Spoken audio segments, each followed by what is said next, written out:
They didn't say hello. They didn't explain.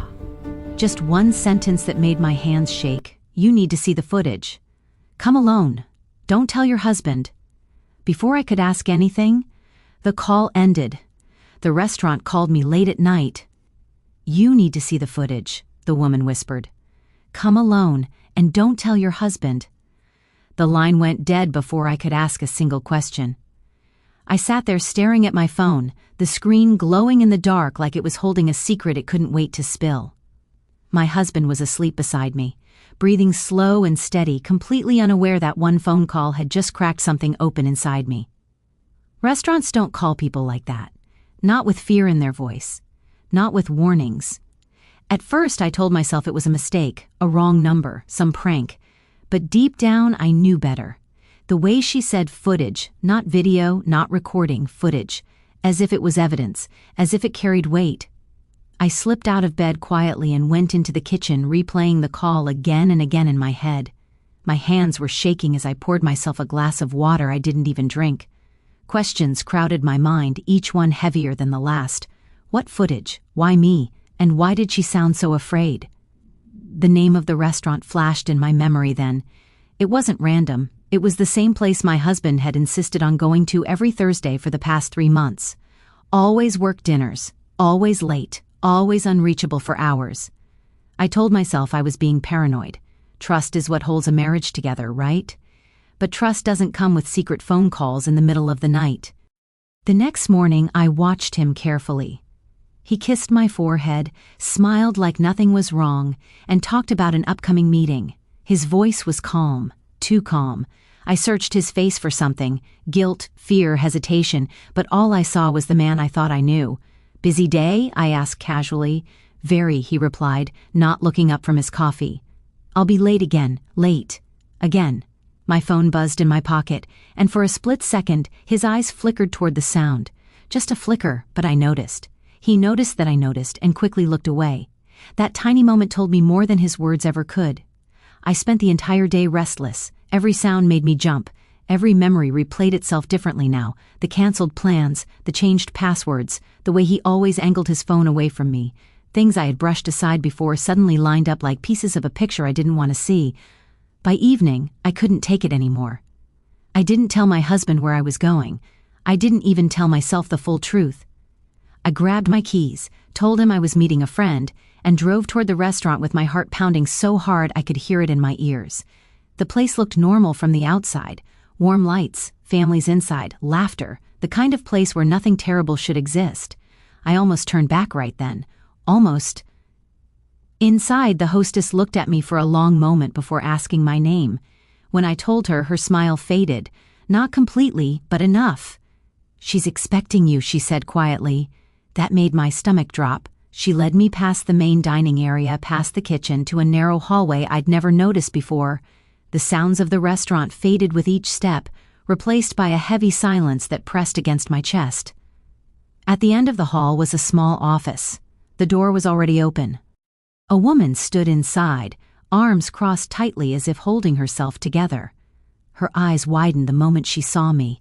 You came, she said. It wasn't relief in her voice, it was fear. I nodded, unable to speak. She closed the door behind me and locked it. That's when I knew whatever was on that footage wasn't just about my husband. It was about something far worse. And once I saw it, nothing in my life would ever be the same.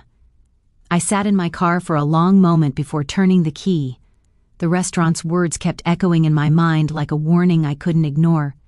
You need to see the footage. Come alone. Don't tell your husband. Every instinct told me this was dangerous. Every instinct told me to call my husband immediately. But something stronger, something darker, kept my phone face down on the passenger seat. If this was nothing, they wouldn't have said it like that. The drive felt longer than usual. Red lights seemed to last forever, and every passing car made my heart jump. My thoughts raced through possibilities I didn't want to imagine. An argument? A misunderstanding? Or something far worse? I remembered the night they mentioned. 2 weeks ago. My husband had said he was working late. I hadn't questioned it. I trusted him. Or at least I thought I did. When I arrived at the restaurant, it looked normal. Too normal. Warm lights glowed through the windows, and a few couples sat inside, laughing, eating, unaware that my world felt like it was about to split open. I stepped inside, my heels echoing softly against the floor. The smell of food suddenly made my stomach turn. The hostess looked up and froze when she saw me. "You came," she said quietly. Her tone wasn't welcoming, it was heavy, serious.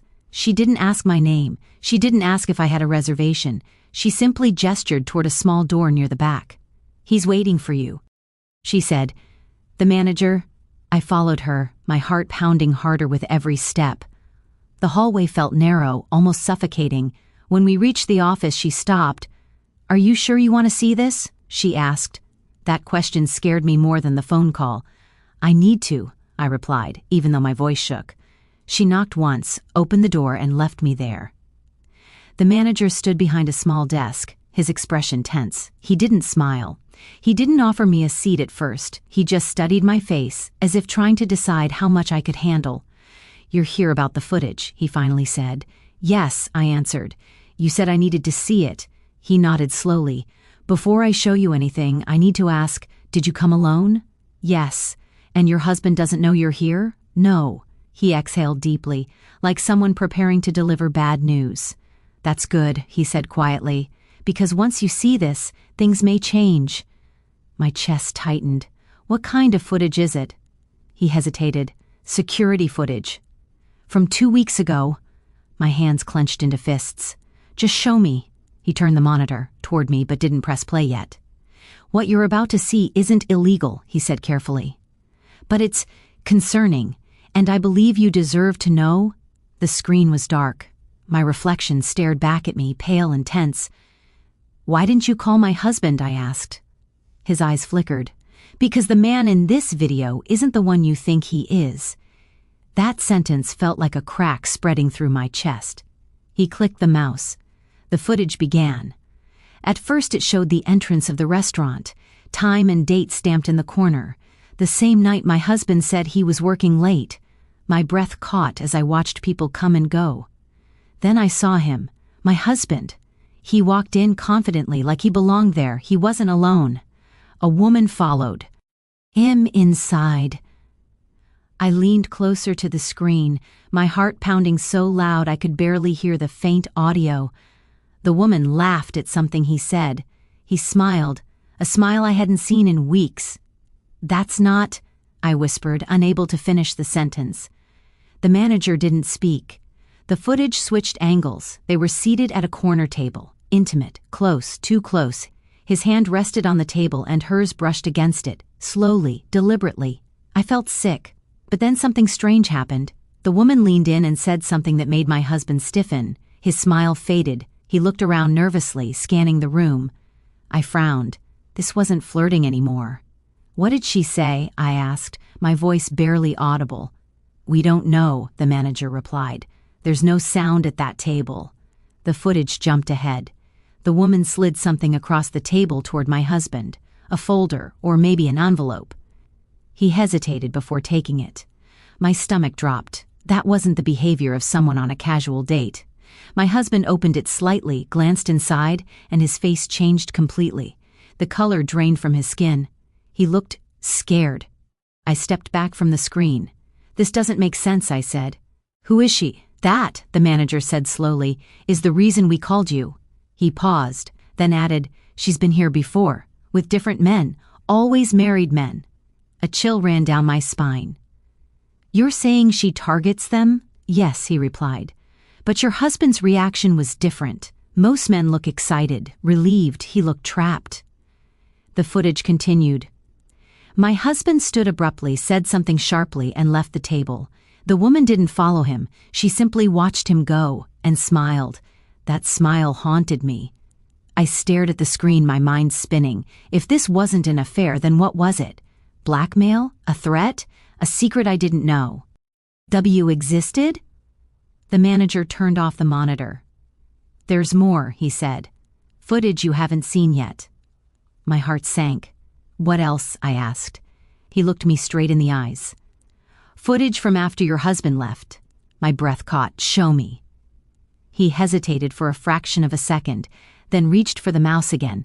And as the screen lit up, I realized whatever I thought I knew about my marriage was about to be completely shattered. The restaurant was quieter than I expected. Not empty, just controlled. Too controlled, the kind of silence that isn't natural, where sounds feel managed, intentional.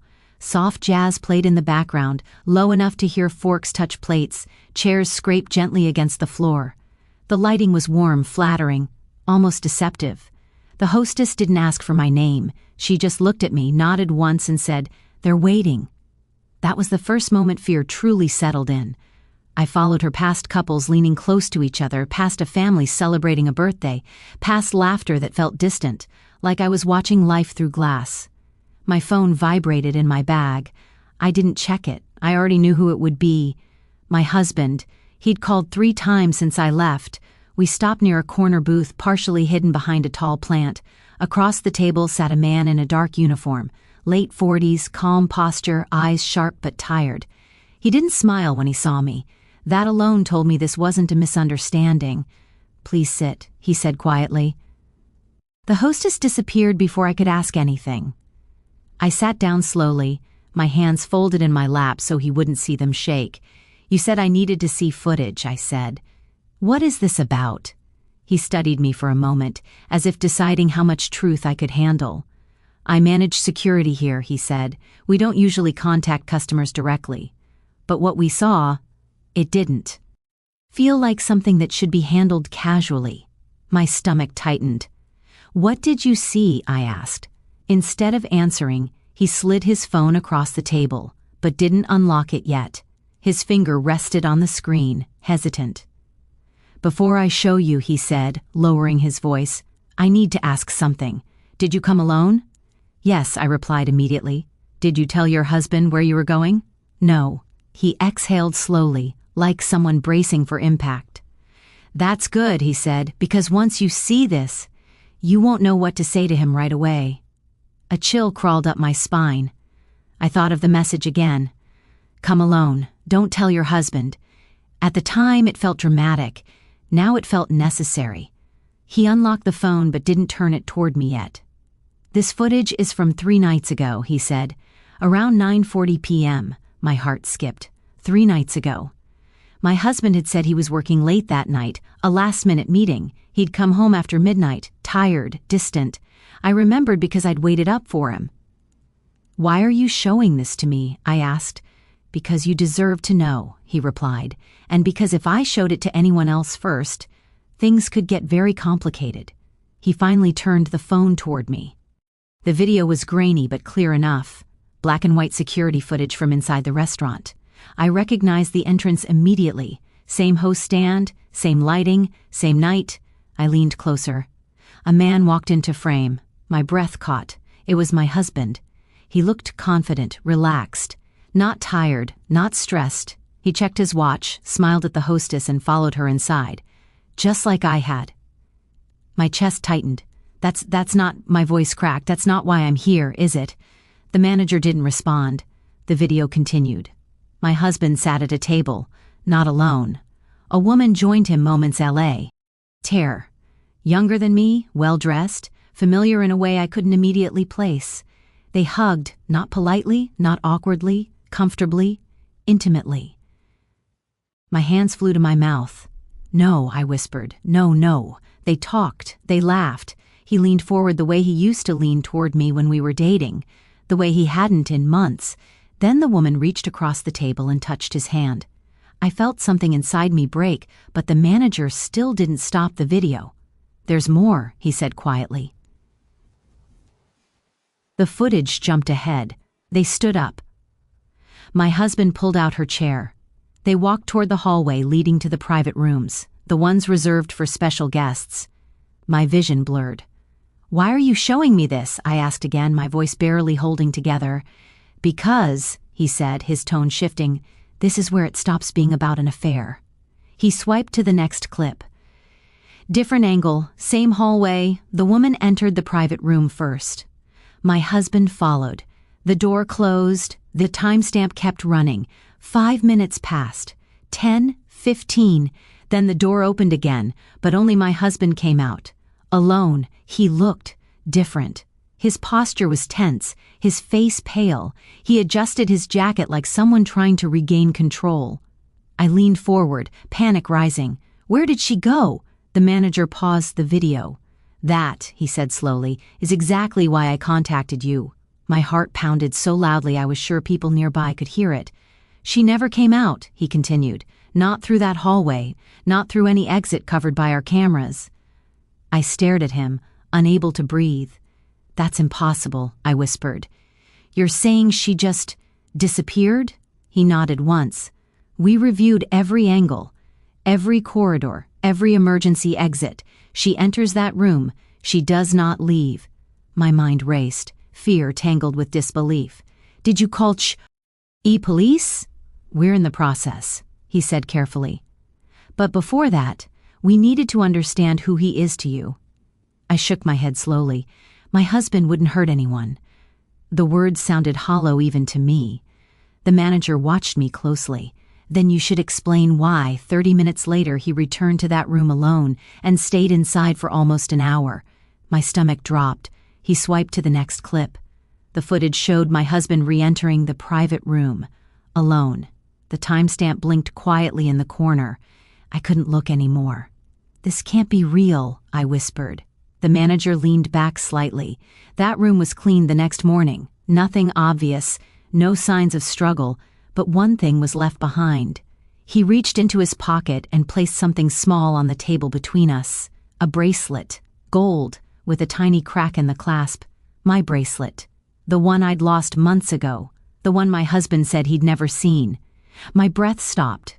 "He told us," the manager said softly, "that it belonged to his wife." The room felt like it was closing in. My phone buzzed again. I didn't need to look. I already knew what the message would say. "Where are you?"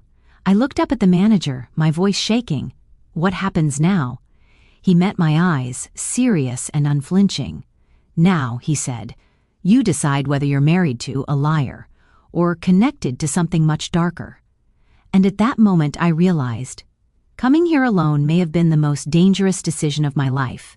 The office door closed behind me with a soft click, but the sound felt loud in my chest.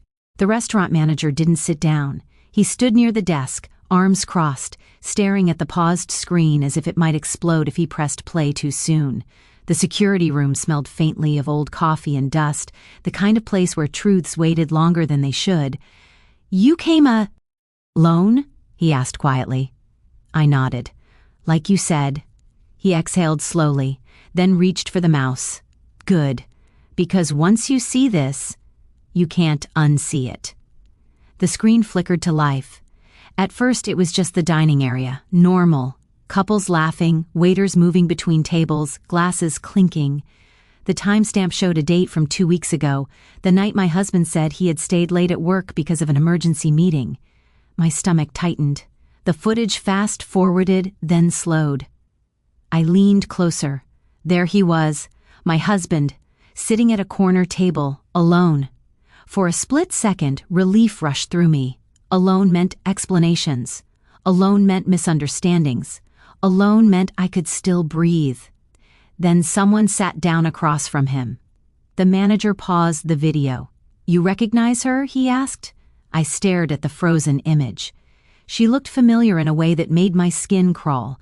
Not because I knew her well, but because I had seen her before, at family events, at birthdays, at my own house, my sister-in-law, my husband's brother's wife. My mouth went dry. That's not possible," I whispered. The manager didn't respond. He pressed play.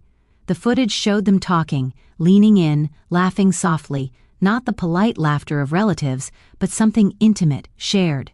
Something rehearsed. My hands clenched into fists. I watched my husband reach across the table. I waited for him to pull back. He didn't. He touched her hand. The room felt smaller. The manager skipped ahead again.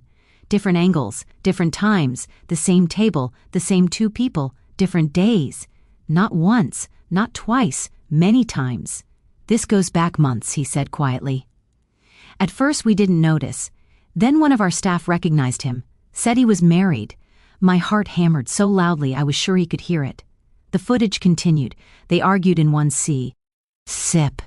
She looked angry. He looked desperate. In another, she was crying and he wiped her tears with his thumb. That's when something broke inside me. Because that gesture, that exact gesture, was something he only did for me, or so I thought. I took a step back, my legs weak. "Why are you showing me this?" I asked. "Why now?" The manager hesitated. "Because last night something happened." He switched to another file. The date was yesterday. The angle was closer. I saw myself on the screen, walking into the restaurant.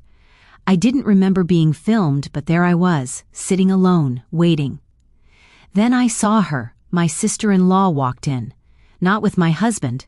Alone. She looked around nervously before sitting at the same corner table. My heart stopped. She was early, the manager said. He was late. The footage showed her checking her phone. Typing, deleting, typing again. Then she received a message. Her face changed. Fear. Not surprise, fear. She stood up abruptly, grabbed her bag, and left. Minutes later, my husband walked in. He looked confused, angry. He sat down. Then he received a call. His face went pale. I watched him stand up slowly, as if the ground had shifted beneath him. "What did she tell him?" I whispered. The manager didn't answer. Instead, he pulled out a still image, a zoomed-in frame from another camera. It showed her phone screen reflected faintly in a mirror behind the bar. The message wasn't clear, but the sender's name was my name. I stared at it, my mind refusing to catch up. "That's impossible," I said. "I never sent her anything." The manager looked at me carefully. "Are you sure?" My phone was in my bag. Suddenly it felt heavier than it should. I pulled it out with shaking hands. No messages, no calls, nothing. But then I remembered something. 2 days ago, a notification I dismissed too quickly. A message sent alert I thought was a glitch. My breath caught. "She used my name," I whispered. The manager nodded.